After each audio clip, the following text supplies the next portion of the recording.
வணக்கம். இப்போ தமிழ்நாட்டுல ஒரு ட்ரைலர் ரிலீஸ் ஆகி பெரிய புயலையே கிளப்பிட்டு இருக்கு. இது சும்மா ஒரு சினிமாவா? இல்ல இதுக்கு பின்னாடி வேற ஏதாச்சும் பெரிய கதை இருக்கா? வாங்க, இத பத்தி கொஞ்சம் ஆழமா பார்க்கலாம். இந்த ட்ரெய்லர்ல வர்ற இந்த ஒரு லைன் போதும் படத்தோட டோன் என்னன்னு செட் பண்ணிடுது.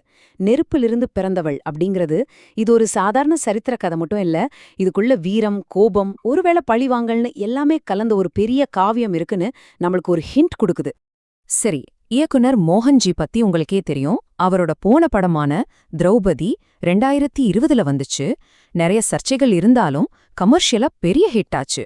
ஆனா இப்போ அதோட இரண்டாம் பாகம் நம்மள ஒரு முற்றிலும் வேறு ஒரு உலகத்துக்கு கூட்டிட்டு போகுது. இப்போ பாருங்க, திரௌபதி 2 முதல் பாகத்துல இருந்து எவ்ளோ வித்தியாசமா இருக்குன்னு. இப்போ இருக்கிற சோஷியல் இஷ்யூஸ பத்தி பேசிட்டு இருந்த இடத்துல இருந்து நம்மள அப்படியே டைம் டிராவல் பண்ணி 14ஆம் நூற்றாண்டு போர்க்களத்துக்கு கூட்டிட்டு போறாங்க. சோ இது வெறும் ஒரு தொடர்ச்சி கிடையாதுங்க, இது ஒரு கம்ப்ளீட் ரீஇன்வென்ஷன். முதல்ல ஸ்கிரீன்ல நம்ம என்ன கதைய பார்க்க போறோம்னு புரிஞ்சுக்கலாம். ரொம்ப சிம்பிளா சொல்லணும்னா 14ஆம் நூற்றாண்டுல நடந்த ஒரு சரித்திர மோதல தான் இந்த படம் மையமா வச்சிருக்கு. இதுல பாத்தீங்கன்னா 2 பெரிய சக்திகள் நேருக்கு நேரா மோதுறாங்க. ஒரு பக்கம் தமிழ் மண்ணோட பாதுகாவலர்களா வீரவல்லாளரும் காடவராயர்களும் நிக்கிறாங்க. இன்னொரு பக்கம் வடக்கேர்ந்து படையெடுத்து வர்ற டெல்லி சுல்தானோட படைகள். இது வெறும் நிலத்துக்கான சண்டை மாதிரி தெரியல, இது 2 வேற வேற உலகங்களுக்கு நடுவுல நடக்கிற மோதல் மாதிரி இருக்கு. படத்தோட வில்லனோட நோக்கம் என்னன்னு இந்த ஒரு வரியில அப்பட்டமா தெரியுது இல்லையா? அவரோட ஒரே குறிக்கோள் முழுமையான ஆதிக்கம், அப்புறம் அவரோட மதத்தை திணிக்கிறது. இது ஒரு வார்னிங் மாதிரி இருக்கு. ஆனா அதுக்கு தமிழ் மன்னர்களோட பதில் எப்படி இருக்கு பாருங்க. இது வெறும் நிலத்தை காப்பாத்துற சண்டை இல்ல, இது தங்களோட நம்பிக்கை, கலாச்சாரம், வாழ்க்கை முறையெல்லாம் காப்பாத்துற ஒரு தர்ம யுத்தம்னு அவங்களோட வார்த்தைகள்லே தெரியுது. ஆனா ஒரு கேள்வி வருது, இவ்ளோ சரித்திரம் இருக்க ஏன் இந்த குறிப்பிட்ட கதையை இப்ப சொல்லணும்? ஸ்கிரீனுக்கு பின்னால இருக்கிற அந்த ஆழமான காரணம் என்ன? வாங்க, அதுதான் இப்ப பார்க்க போறோம். இங்கதான் கதையோட மையமே மாறுது. அதாவது வன்னியர் சமூகம் முக்கியத்துவம் பெறுது. இந்த படத்தோட தயாரிப்பாளர்கள் மற்றும் ஆதரவாளர்கள் பார்வையில இது வெறும் ஒரு சரித்திரம் கிடையாது. இது தங்களோட மறைக்கப்பட்ட வரலாறு வெளிச்சத்துக்கு வர்ற ஒரு தருணம். மன்னர் வீரவல்லாளரோட கதையில வீரமும் இருக்கு, சோகமும் இருக்கு. ஆனா அதை விட முக்கியமா இன்னைக்கு வரைக்கும் அவர் அந்த சமூகத்தோட இணைக்கிற ஒரு தனித்துவமான கலாச்சார மரபு தொடர்ந்துட்டு இருக்கு. இது வெறும் பழங்கதை இல்ல, நிகழ்காலத்துல வாழ்ந்துட்டு இருக்கிற ஒரு பாரம்பரியம். இந்த பாயிண்ட் ரொம்ப முக்கியமானது. ஏன்னா இது வெறும் ஒரு ராஜாவோட சரித்திரத்தை மீட்டெடுக்கிறதோட நிக்கல, நம்ம மாநிலத்தோட பேருக்கான வரலாற்றையே கேள்விக்குள்ளாக்குது. சொல்லப்போனா இது இப்போ இருக்கிற அரசியல் விவாதங்களுக்குள்ள நேரடியா நுழையிற ஒரு சரித்திர சவால்னே சொல்லலாம்.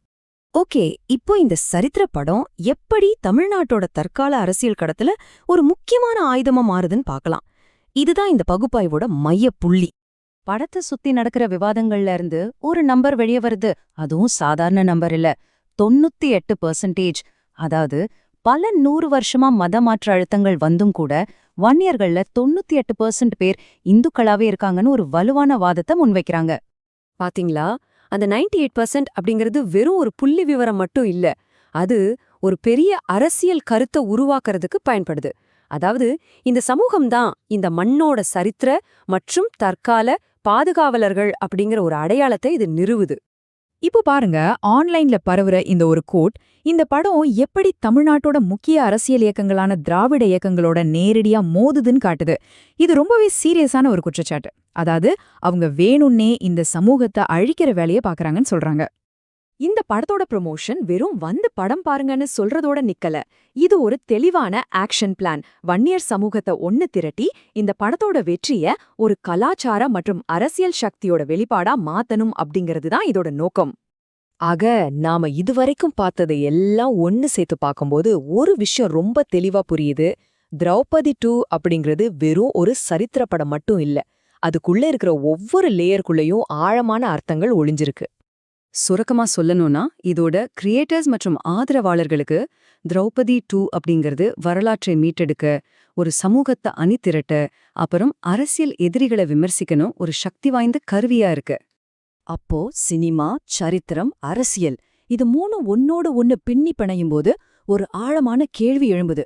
ஒரு திரைப்படம் வெறும் கதையா இல்லாம சரித்திரத்துக்கான ஒரு போர்க்களமா மாறும்போது அதோட கடைசி அத்தியாயத்தை எழுதுறது யாரு?